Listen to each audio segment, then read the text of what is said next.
aminocarboxílicos. Y comenzamos con la alanina, el glutámico, la glicina, pues que son aminoácidos, ¿verdad? Continuamos y cambiamos de hoja, continuamos con el ácido iminodiacético, con el picolínico, con la cisteína.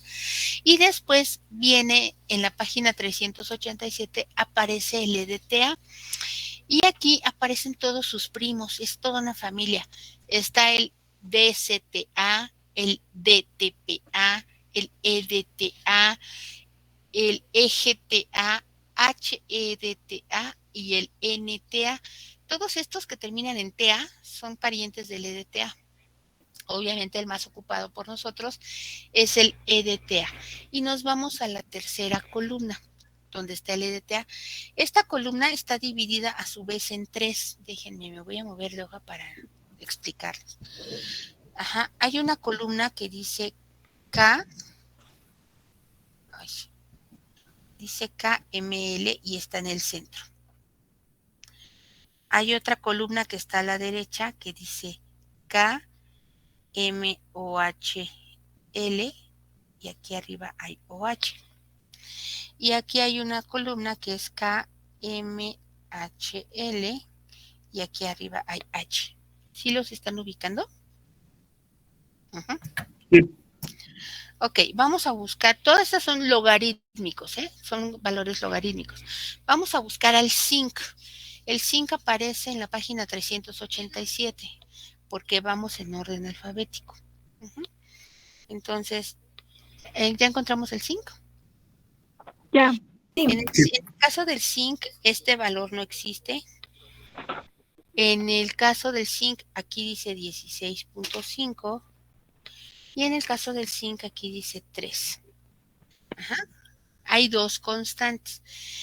Podríamos nosotros cometer el error de confundir estos datos con tres complejos diferentes, pero son exactamente el mismo.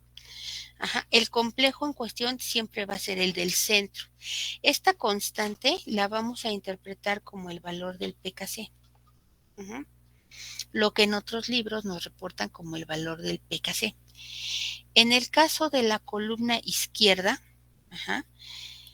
este es el reactivo inicial y este es el producto. Entonces, fíjense cómo lo voy a escribir. Si yo tengo MHL y pierde H, ¿qué es lo que queda?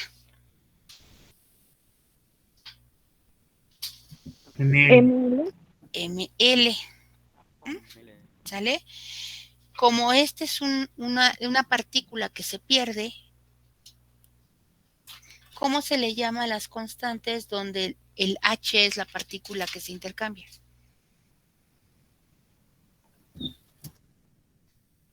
¿Cómo se llaman esas constantes? Donde H es la partícula intercambiada.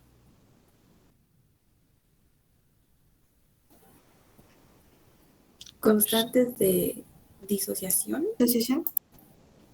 También el Kc es una constante de disociación y no necesariamente tiene H. Son Ka.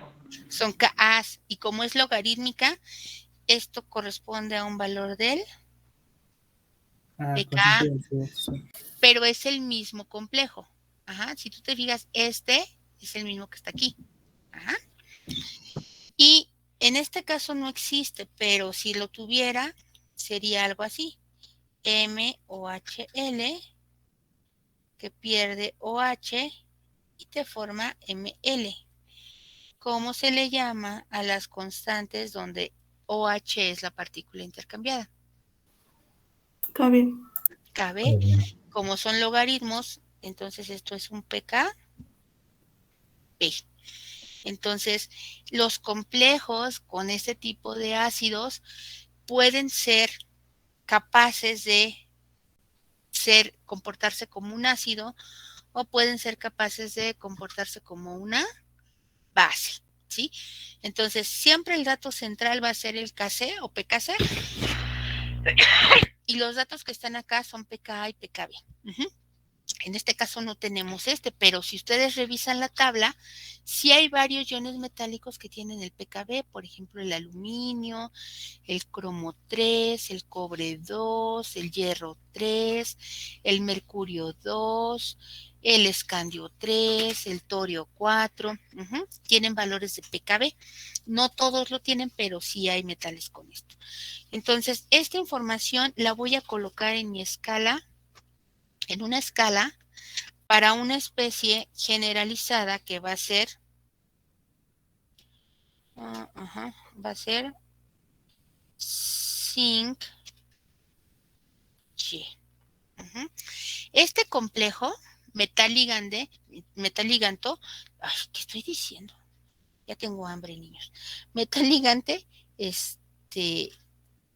tampoco es necesario hacer un diagrama de zonas de predominio porque para nuestra suerte no está reportado esto. Zinc, amoníaco, EDTA. Esto no está. No existe. Entonces, no es necesario hacer un diagrama como el que hicimos anteriormente. Entonces, en esta escala, lo que nosotros vamos a colocar es el valor del pKa que ya encontramos en la tabla, que es 3, y vamos a poner zinc HY, zinc Y. Esto quiere decir que hay un intervalo de pH donde este complejo puede aceptar un protón y otro intervalo de pH donde el mismo complejo pierde el protón. ¿Sale? Y nos hacen falta los pKs del EDTA. La misma tabla nos dice dónde encontrar los pKs del EDTA. Entonces, al final de la tabla dice constantes del ácido, abajito del zinc, dice constantes del ácido, véase la tabla A4C. Entonces nos vamos más adelante, vamos a buscar la tabla A4C, que está en la página 406.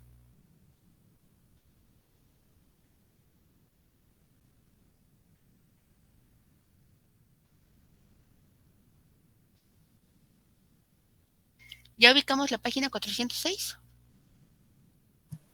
Sí. Okay. Sí, profesora. Ahí están todos los ácidos que venían en la otra tabla. Entonces nos vamos hasta abajo donde dice constantes. Está la de la glicina, del ácido aminoacético, DCTA, DTPA, EDTA. Ahí está. EGTA, HDTA, NTA. Está bien claro cuál es la del EDTA, ¿no? Sí. Solo tiene un error, espero que no sea el caso de su tabla. Aquí están todos los pKs que ya manejamos. El primero, si ustedes tienen una tabla que tiene el error, dice 0.07. ¿Ya lo vieron?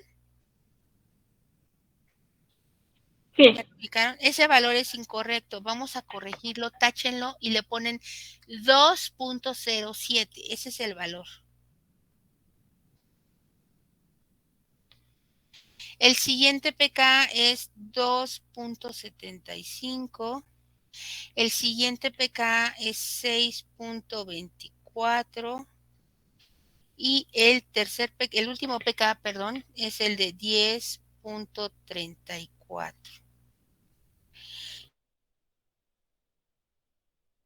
Dice 0.07 y debe de decir 2.07. Corrijan su tabla para que cuando ustedes la usen tengan ahí el valor correcto. ¿Sí?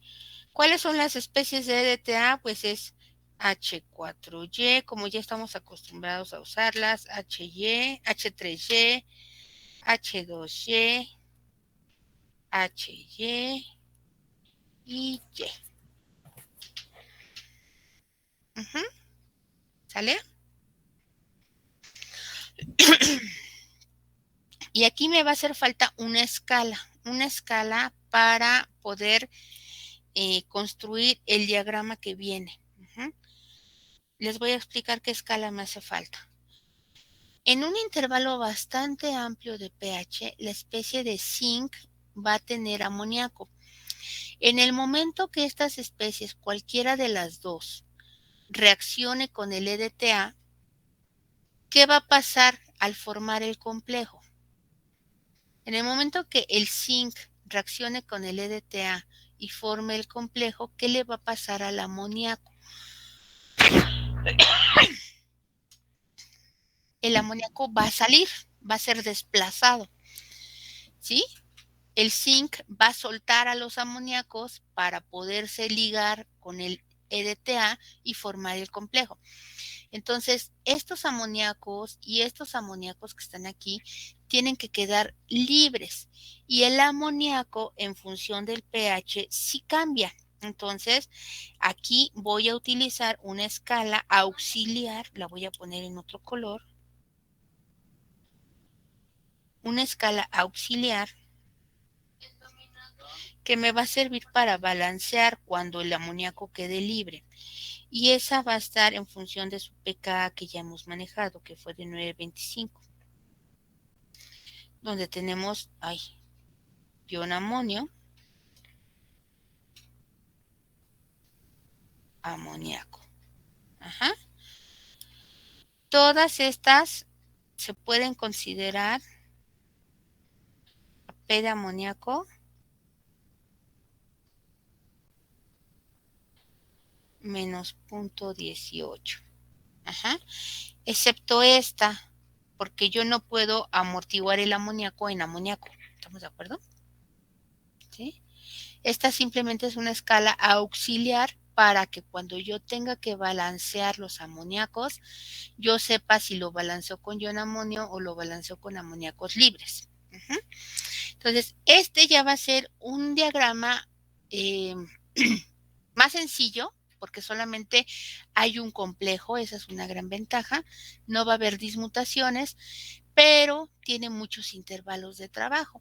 Este diagrama que vamos a construir ya corresponde a un sistema que ya no solamente tiene 3 componentes. ¿Cuántos componentes va a tener? Es el componente 5. 4. Es el componente protón, es el componente amoníaco que va a estar amortiguado y el componente EDTA. ¿Ok? Entonces, es un sistema un poquito más complicado en cuestión de componentes, en cuestión de especies, pero no va a haber dismutaciones porque el EDTA no forma más de un complejo con los iones metálicos. ¿Sí? Entonces, ya tengo los datos que me hacían falta, ya tengo los Ks que me hacían falta, tengo el pKa del complejo, tengo la constante de formación del complejo, conozco los datos de estos, son los mismos que hemos estado manejando, los vamos a utilizar.